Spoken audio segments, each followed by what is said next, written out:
12 जून 2025 की दोपहर अहमदाबाद के व्यस्त शहर में हमेशा की तरह ही शुरू हुई थी, लेकिन ये दिन देश की यादों में गलत वजहों से हमेशा के लिए दर्ज हो गया। एयर इंडिया की flight I 171, Boeing 787 Dreamliner Sardar Vallabh Bhai Patel अंतर्राष्ट्रीय हवाई अड्डे से लंदन गैटविक के लिए अपनी नियमित यात्रा पर रवाना होने वाली थी। दोपहर 1:38 पर विमान रजिस्ट्रेशन VTNB आसमान में ऊंचा उठा। 230 यात्रियों और 12 समर्पित क्रू सदस्यों की उम्मीदों और सपनों को साथ लेकर। इन लोगों में छुट्टियों पर जा रहे परिवार, पढ़ाई के लिए लौटते छात्र और बिजनेस पर जा रहे प्रोफेशनल्स शामिल थे, जिन्हें शायद अंदाजा भी नहीं था कि वे अपनी आखिरी यात्रा पर हैं। कुछ ही मिनटों बाद जब सब कुछ सामान्य लग रहा था, तभी कॉकपिट से एक डरावनी मेडे कॉल आई, एक आपातकालीन संदेश जो अचानक ही कट गया। एयर ट्रैफिक कंट्रोल से संपर्क टूटने के बाद जो सन्नाटा छाया, उसे जल्द ही एक जोरदार धमाके ने तोड़ दिया। ड्रीम लाइनर ने नियंत्रण खो दिया था और सीधा मेघानी इलाके में घनी आबादी के बीच जा गिरा। टक्कर का स्थान था JM मेडिकल कॉलेज और सिविल हॉस्पिटल परिसर, एक ऐसा स्थान जो आमतौर पर इलाज और राहत से जुड़ा है, लेकिन उस दिन वह विनाश का दृश्य बन गया। विमान टकराते ही बिखर गया। उसका फ्यूजलेज पुरुषों के हॉस्टल, डॉक्टरों के क्वार्टर और मेस हॉल को चीरता हुआ निकल गया। एक विशाल आग का गोला उठा। मोटा काला धुआं दोपहर के आसमान में दूर दूर तक फैल गया। एक काला संकेत जो इस भयानक त्रासदी का पैमाना दिखा रहा था। इस हादसे की मानव लागत बेहद भारी और लगभग पूरी तरह से विनाशकारी थी। विमान में सवार 242 लोगों में से 241 की मौत हो गई। यात्रियों की सूची कई देशों के नागरिकों का मिश्रण था। 169 भारतीय, 53 ब्रिटिश नागरिक, 7 पुर्तगाली और 1 कनाडाई। विमान को अनुभवी कैप्टन सुमीत सभरवाल और फर्स्ट ऑफिसर क्लाइव किंबर थे। दोनों ही इस हादसे में खो गए। एक चमत्कारी लेकिन अकेली घटना में 11 में बैठे ब्रिटिश नागरिक ने इस हादसे में जान बचाई। बताया जाता है कि फ्यूजलेज टूटने के दौरान वह विमान से बाहर कूद गया था। जीवित बचने की एकमात्र कदम जो जांच करता है और आम जनता के लिए प्रदान करता है। तबाही सिर्फ विमान तक सीमित नहीं रही। इस हादसे ने जमीन पर भी मौत और विनाश ला दिया। अस्पताल परिसर में अपने काम में लगे 4 लोग मलबे की चपेट में आकर मारे गए। इनमें गुजरात के पूर्व मुख्यमंत्री विजय रूपाणी भी थे, जिनकी उस समय वहां मौजूदगी ने इस त्रासदी को और भी चौंकाने वाला बना दिया। इसके अलावा जमीन पर कम से कम 21 लोग घायल हुए, जिनमें 15 जूनियर डॉक्टर शामिल हैं। हॉस्टल परिसर में 3 MBBS छात्रों और एक गर्भवती महिला की भी जान चली गई। इससे दुख और भी गहरा हो गया और यह हादसा कितना भयानक था, इसका अंदाजा लगाया जा सकता है। हादसे के बाद के पल आग, धुएं और अफरा तफरी के बीच बेहद अराजक थे।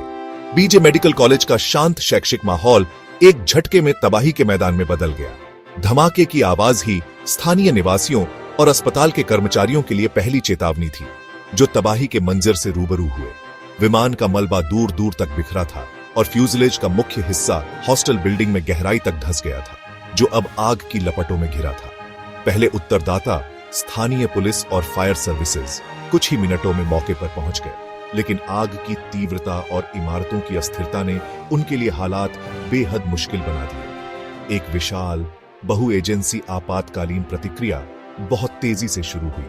अहमदाबाद और आसपास के जिलों से दर्जनों फायर इंजन आग बुझाने के लिए भेजे गए। नेशनल डिजास्टर रिस्पांस फोर्स यानी NDRF की 6 टीमें अपने विशेष उपकरणों और शहरी खोज व बचाव के अनुभव के साथ पहुंच गई। जल्द ही नेशनल सिक्योरिटी गार्ड यानी NSG के कमांडो और अर्धसैनिक बलों के जवान भी शामिल हो गए, जिन्होंने इलाके को सुरक्षित किया और शवों की बरामदगी में मदद की। प्राथमिकता 2 थी। पहली, विमान के फ्यूल टैंक से और धमाके न हो, इसके लिए आग बुझाना, और दूसरी, किसी संभावित जीवित व्यक्ति को ढूंढना, चाहे संभावना कितनी भी कम हो। देश के नेतृत्व ने तुरंत और गंभीरता से प्रतिक्रिया दी। प्रधानमंत्री नरेंद्र मोदी और गृह मंत्री अमित शाह ने गहरा शोक व्यक्त किया और भरोसा दिलाया कि राहत कार्य के लिए सभी जरूरी संसाधन जुटाए जा रहे हैं। गुजरात के मुख्यमंत्री भूपेंद्र पटेल के साथ वे बाद में घटनास्थल पर पहुंचे, नुकसान का जायजा लिया और अस्पताल में घायलों से मुलाकात कर पीड़ितों और उनके परिवारों को सांत्वना दी। अपने प्रियजनों के बारे में जानकारी के लिए बेचैन लोगों के लिए एयर इंडिया अब टाटा ग्रुप के स्वामित्व में ने जल्दी ही 24 घंटे चलने वाली इमरजेंसी हेल्पलाइन शुरू की, ताकि प्रभावित परिवारों को अपडेट और सहायता मिल सके। राहत और बचाव कार्य रात भर और अगले कई दिनों तक जारी रहे। सिविल हॉस्पिटल, जो खुद भी इस हादसे में क्षतिग्रस्त हुआ था, घायलों के इलाज का केंद्र बन गया। मेडिकल कैंपस के विस्थापित छात्रों और निवासियों के लिए अस्थायी शेल्टर बनाए गए। यह ऑपरेशन आपातकालीन सेवाओं की समन्वित और साहसी कोशिशों का प्रमाण था, जो लगातार खतरनाक परिस्थितियों में डटे रहे। उनकी कोशिशें भले ही अधिकांश के लिए नतीजा न बदल पाईं, लेकिन आपदा को फैलने से रोकने और घायलों को तुरंत इलाज देने में बेहद अहम रही, और इस भयानक नुकसान के बीच इंसानी जज्बे और हिम्मत की मिसाल बन गई। जैसे जैसे आग बुझाई गई और जीवित बचे लोगों की आखिरी उम्मीदें भी खत्म होने लगी, सारा ध्यान अब सबसे अहम सवाल पर गया। आखिर ऐसा क्यों हुआ? इस हादसे की जांच की जिम्मेदारी भारत के एयरक्राफ्ट एक्सीडेंट इन्वेस्टिगेशन ब्यूरो यानी AIB पर आई, जिसे DGCA का भी समर्थन मिला। घटनास्थल को तुरंत सील कर दिया गया ताकि सबूत सुरक्षित रहे, और जांचकर्ताओं ने मलबे का बारीकी से नक्शा बनाना और हर टुकड़े को दर्ज करना शुरू कर दिया।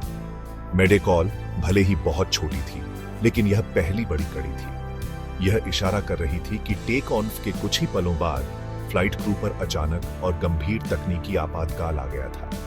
एविएशन एक्सपर्ट्स की शुरुआती अटकलें और प्राथमिक आकलन इस ओर इशारा कर रहे थे कि शायद इंजन में कोई बड़ी खराबी हुई थी। बोइंग 787-8 ड्रीमलाइनर 2 बड़े टर्बोफैन इंजनों से चलता है, और अगर इनमें से किसी एक में अनियंत्रित फेलियर हो जाए तो उसके टुकड़े विमान के जरूरी सिस्टम या फ्यूजलेज को नुकसान पहुंचा सकते हैं, जिससे नियंत्रण पूरी तरह खो सकता है। इस थ्योरी को साबित या खारिज करने के लिए जांचकर्ताओं ने मलबे से बरामद इंजनों और अन्य फ्लाइट पार्ट्स की गहराई से जांच शुरू की। भारत सरकार ने कोई जोखिम न लेते हुए एयर इंडिया के पूरे बोइंग 787 बेड़े की व्यापक सुरक्षा जांच और अतिरिक्त तकनीकी निरीक्षण के आदेश जारी कर दिए। जांच में एक बड़ा ब्रेक थ्रू तब आया जब राहत टीमों को विमान के दोनों ब्लैक बॉक्स मिल गए। फ्लाइट डेटा रिकॉर्डर और कॉकपिट वॉइस रिकॉर्डर दोनों ही भीषण टक्कर और आग के बावजूद काफी हद तक सुरक्षित मिले। इन डिवाइसेज में विमान की आखिरी पलों की पूरी जानकारी, फ्लाइट के आंकड़े, कॉकपिट की बातचीत और आवाजें रिकॉर्ड होती हैं। इन्हें तुरंत दिल्ली स्थित AIB की लैब में भेज दिया गया, जहां इनका विश्लेषण बेहद सावधानी से किया जाएगा, और इसमें कई हफ्ते लग सकते हैं। इस हादसे की अंतर्राष्ट्रीय प्रकृति को देखते हुए जांच अब एक साझा कोशिश बन गई है। चूंकि विमान अमेरिकी कंपनी बोइंग का था और कई पीड़ित ब्रिटिश नागरिक थे, इसलिए US national transportation safety board, UK के एयर एक्सीडेंट्स इन्वेस्टिगेशन ब्रांच और खुद बोइंग के विशेषज्ञों को भी जांच में शामिल किया गया है। यह अंतर्राष्ट्रीय सहयोग सामान्य प्रक्रिया है, और इससे जांच निष्पक्ष और गहराई से होती है। दुनिया भर के विशेषज्ञ मिलकर निश्चित जवाब तलाशते हैं। अब पूरी दुनिया इस जांच के नतीजों का इंतजार कर रही है, इस उम्मीद के साथ कि इससे कुछ ऐसी सीख मिलेगी जिससे भविष्य में इस तरह की त्रासदी दोहराई न जाए। अहमदाबाद की यह हवाई दुर्घटना सिर्फ आंकड़ों का खेल नहीं है, बल्कि यह एक गहरी मानवीय त्रासदी है जिसने देश की आत्मा पर अमिट छाप छोड़ दी है। यह भारत के विमानन इतिहास की सबसे घातक दुर्घटनाओं में से एक है, एक काला अध्याय जिसने न केवल देश को बल्कि पूरी दुनिया की एविएशन इंडस्ट्री को हिला दिया है। हवा और जमीन पर कुल 245 जिंदगियों का जाना, यह शून्य सैकड़ों परिवारों के लिए कभी न भरने वाला घाव बन गया है। हर पीड़ित की अपनी अलग कहानी थी, एक सफर जो कभी अपनी मंजिल तक नहीं पहुंच पाया, अकेले बचे यात्री की अविश्वसनीय कहानी, जहां एक तरफ उम्मीद की किरण है, वहीं दूसरी ओर यह बाकी सभी के नुकसान की भयावहता को और गहरा कर देती है। इस दुर्घटना के बाद पीड़ित परिवारों की मदद के लिए कई राहत और मुआवजे की घोषणाएं की गई। टाटा ग्रुप एयर इंडिया के मालिक के तौर पर हर मृतक यात्री और क्रू सदस्य के परिजनों को 1-1 करोड़ रुपए की अनुग्रह राशि देने का ऐलान किया। कंपनी ने भी जे मेडिकल कॉलेज हॉस्टल के क्षतिग्रस्त हिस्सों के पुनर्निर्माण का पूरा खर्च उठाने का भी वादा किया। यह समुदाय के शारीरिक और भावनात्मक घावों को भरने की एक कोशिश है। आर्थिक नुकसान भी बहुत बड़ा है। इंश्योरेंस क्लेम्स का अनुमान 1000 करोड़ रुपए से ज्यादा लगाया जा रहा है। जो भारत के विमानन इतिहास की सबसे बड़ी बीमा घटनाओं में से एक है। इस हादसे का सामाजिक असर भी गहरा और दूरगामी रहा। भारत और यूनाइटेड किंगडम में जगह जगह लोग मोमबत्तियां जलाकर शांति सभाएं और प्रार्थना सभाएं कर रहे हैं, इन जिंदगियों को याद कर रहे हैं। इस घटना ने विमानन सुरक्षा, शहरी इलाकों में एयरपोर्ट की व्यवस्था और बड़े पैमाने पर आपातकालीन प्रबंधन को लेकर नई बहस छेड़ दी है। सिविल हॉस्पिटल कैंपस के मेडिकल छात्रों और स्टाफ के लिए इस हादसे को अपनी आंखों के सामने देखना और दोस्तों व सहकर्मियों को खोना आने वाले सालों तक याद रहेगा।